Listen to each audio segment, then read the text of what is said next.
룻기서 2장입니다. 기업 물을 자 보아스에 대해서 여러분과 함께 말씀을 나누겠습니다.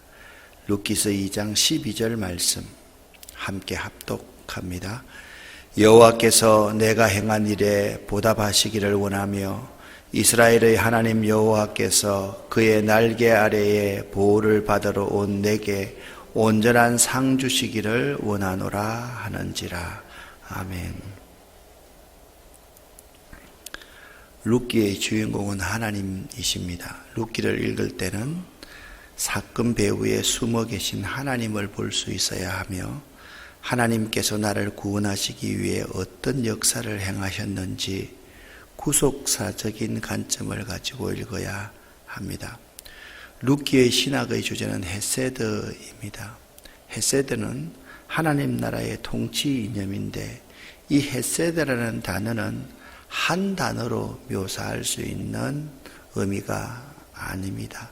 다중 복합적인 구조를 가지고 있는 단어입니다. 사랑과 인애 그리고 은혜 이런 단어를 복합적으로 가지고 있는 단어가 헤세드라는 단어입니다. 룻기 신학은 고난당한 한 가정을 향한 헤세드가 오늘 나에게 어떻게 나타났는가?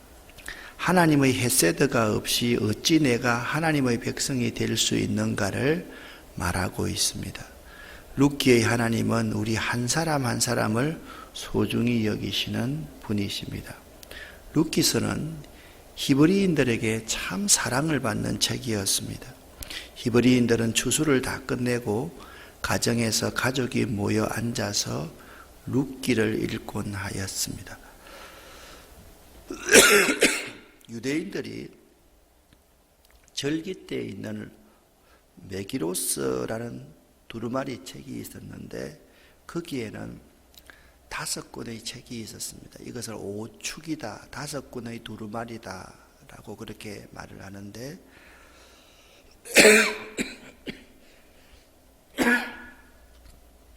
아가서, 예레미야, 에가서, 전도서, 에스더서 그리고 룻기 이 5권의 책을 오축 5권의 두루마리 책이라고 그렇게 이야기를 합니다. 룻기서에는 사사시대의 사이클, 이스라엘 백성들이 범죄를 하고 나면 하나님께서 그들을 징계하시고 징계를 당하면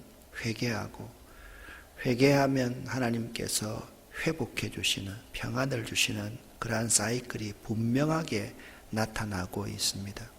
룻기는 흉년을 만나서 큰 불행을 겪고 있는 한 가정을 하나님이 어떻게 돌보시는가에 관심한 이야기입니다. 자, 여기서 흉년을 만나서 큰 불행을 겪고 있는 한 가정, 이 가정을 룻기서 2장에서는 이렇게 1장에서는 이렇게 시작합니다. 사사들이 치리하던 때에 그 땅에 흉년이 드니라. 사사들이 치리하던 때가 어떤 때였습니까? 각기 자기 소견의 옳은 대로 행하여서 외적의 침입을 받던 시대, 그 시대가 사사들이 치리하던 때입니다. 엄청난 외적의 침입을 통하여서 국가의 재정과 개인의 재정이 피폐할 대로 피폐해져 있을 그때에 설상가상으로 그 땅에 흉년이 든 것입니다. 그 땅에 흉년이 든 것입니다. 그러니까 이스라엘 백성들 가운데서는 엄청난 재앙이 그냥 큰 파도처럼 밀어 닥치는 그 시대였다. 그렇게 말씀하고 있습니다. 그때 베들레헴에 엘리멜렉이라는 사람이 살았습니다. 엘리 하면 나의 하나님이라는 뜻입니다. 엘리 라마 사박다니, 나의 하나님 어찌하여 나를 버리셨나이까. 멜렉이라는 왕입니다. 그러니까 엘리 나의 하나님은 왕이십니다 라는 이름을 갖고 있는 엘리멜렉이라는 사람이 자기의 아내 나오미와 함께 두 아들 기론과 말론을 데리고 모압으로 내려가기로 결정을 합니다. 여러분 가만히 한번 생각해 보십시오. 나의 하나님은 왕이십니다 라고 생각하는 사람이 사사시대에 그 땅에 흉년이 든다고 해서 모압으로 내려가면 되겠습니까? 안 되겠습니까? 안 되지요. 이것은 하나님의 심판을 스스로가 자초하는 그러한 일이죠. 그는 10년 안에 엘리멜렉도 죽고 그의 두 아들도 죽었습니다. 이 모압 땅에서 남은 사람은 덩그러니 아내 나오미 하나만 남았습니다.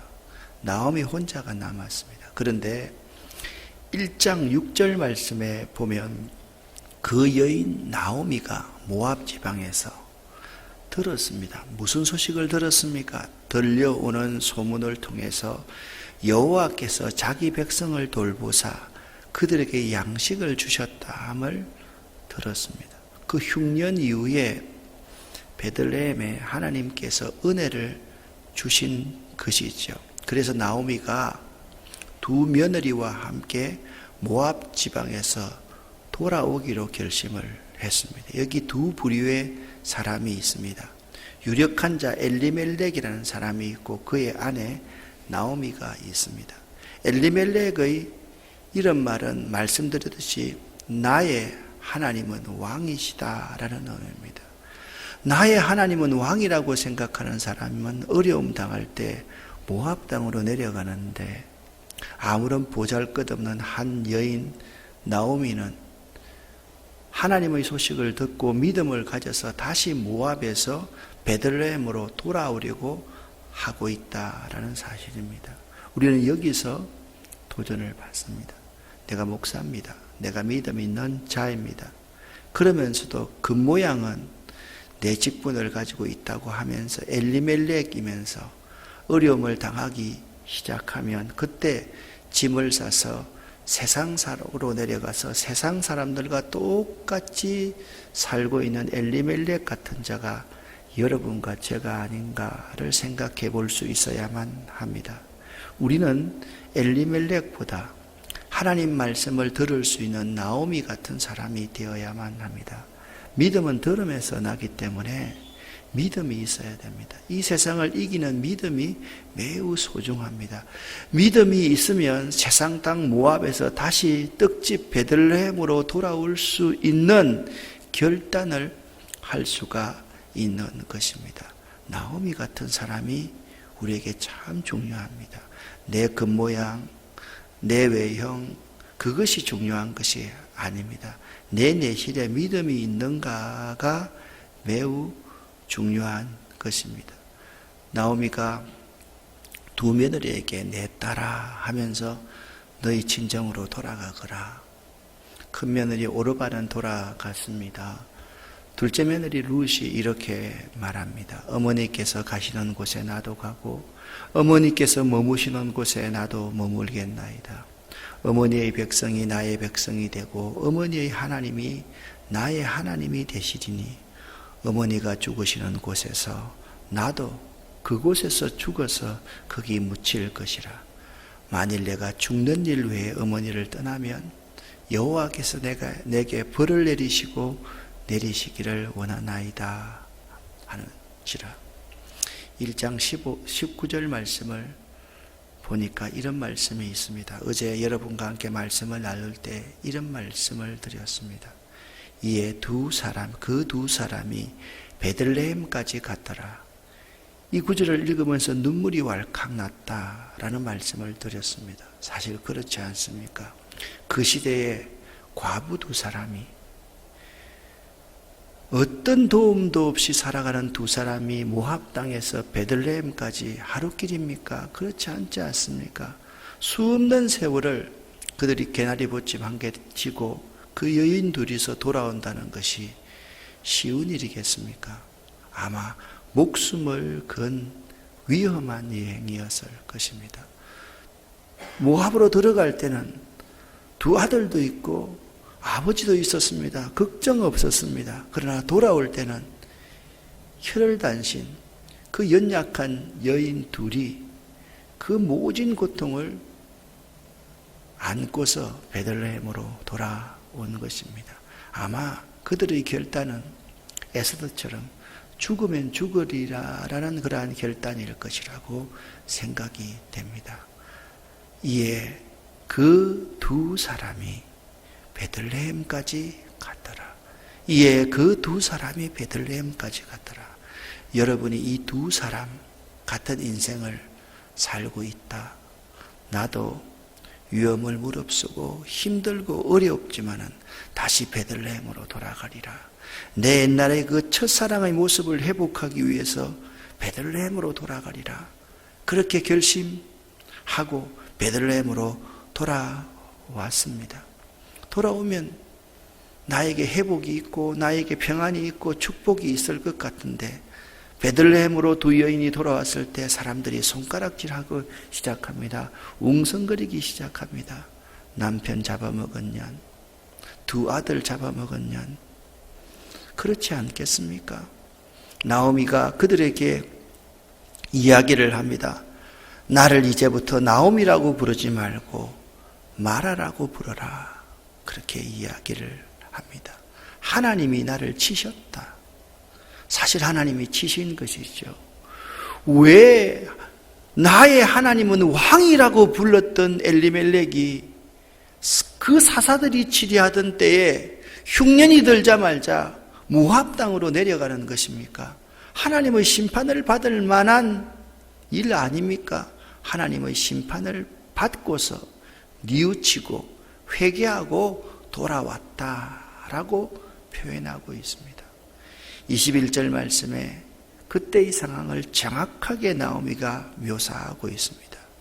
우리 민족은 흉년을 당했는데, 우리 민족은 떡집에서 굶어 죽는데, 엘리멜렉의 가족들은 이기적이고 개인적이게 21절 내가 풍족하게 나갔더니 여호와께서 내게 비어 돌아오게 하셨느니라 하시니라.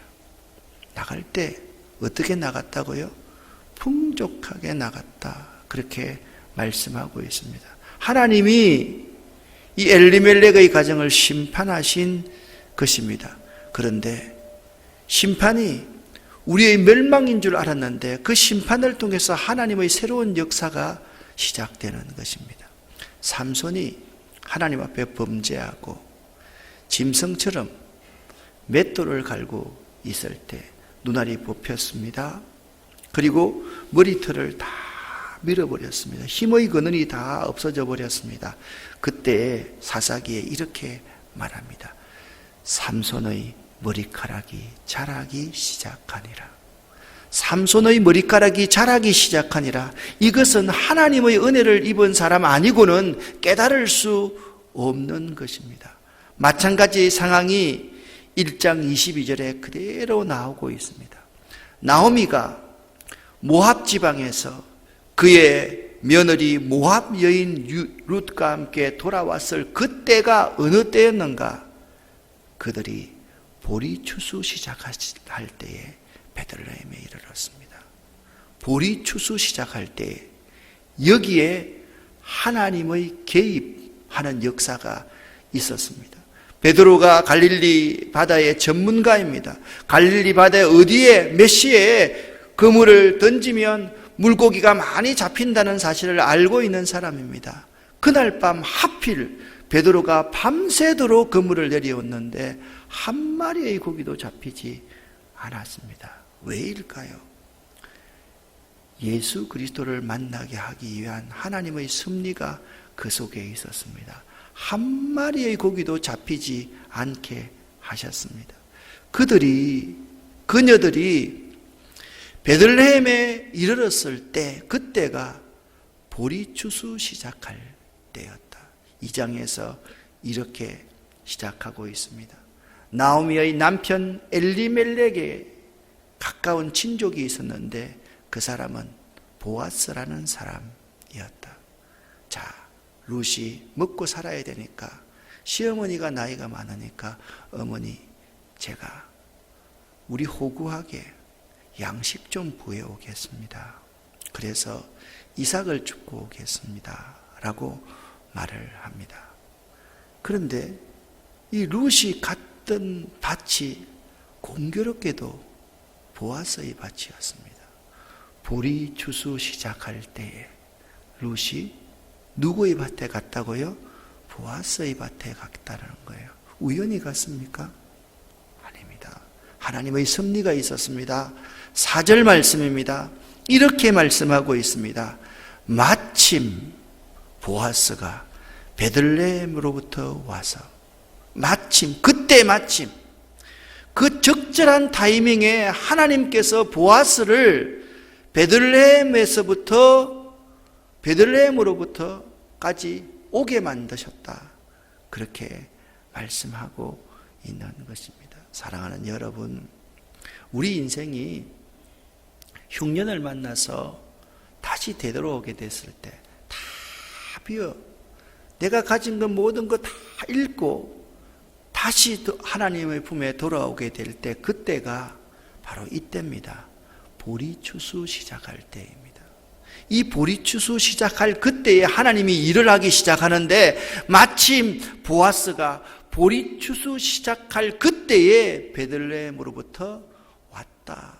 그렇게 말씀하고 있는 것입니다. 룻과 보아스가 대화하는 장면입니다. 저는 참 이 글을 읽으면서, 이 성경 말씀을 읽으면서 정말 감동이 많이 되었습니다. 보세요. 내가 행한 일이 내게 분명히 알려졌느니라. 보아스가 룻의 소문을 듣고 싶었겠습니까? 아니지 않습니까? 하나님께서 보아스에게 룻의 소문을 들려주신 것입니다.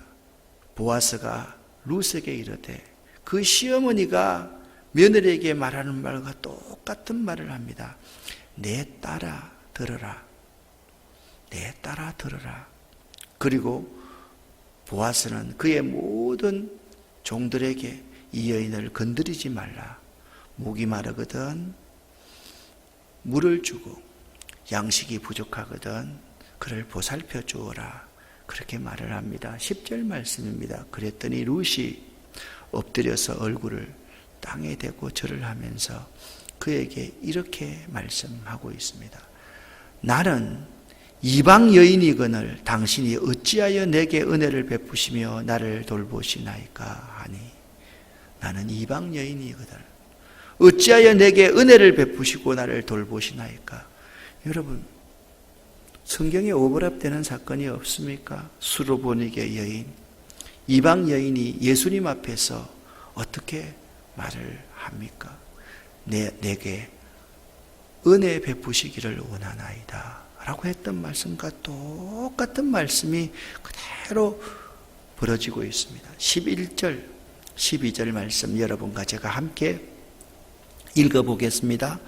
보아스가 그에게 대답하여 이르되, 내 남편이 죽은 후로 네가 시어머니에게 행한 모든 것과 내 부모와 고국을 떠나기 전에 알지 못하는 백성에게로 온 일이 내게 분명히 알려졌느니라.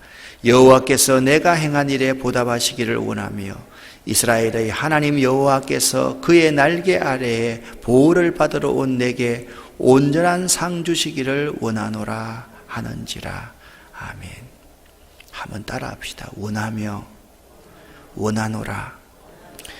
유대인들의 특징은 항상 입에서 축복의 말을 하는 것이 유대인들입니다. 우리는 힘들다, 못 살겠다, 죽겠다, 죽고 싶다 그런 말을 많이 하지만, 좋아 죽겠다 그런 말 하지만 유대인들은 그렇지 않습니다. 원하고 원하노라. 무엇을 원합니까? 여호와께서 네가 행한 일에 보답하시기를 원하며 여호와께서 내게 온전한 상 주시기를 원하노라. 오늘 하루 동안, 여러분 평생 동안 항상 여러분의 입에서 이러한 축복의 말이 터져 나올 수 있기를 예수 이름으로 간절히 축원합니다. 원하고 원하노라. 얼마나 멋진 장면입니까?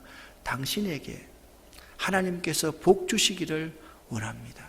그것이 내 마음입니다. 당신이 진정 하나님의 복을 받았으면 좋겠습니다. 그 말을 지금 하고 있는 거예요.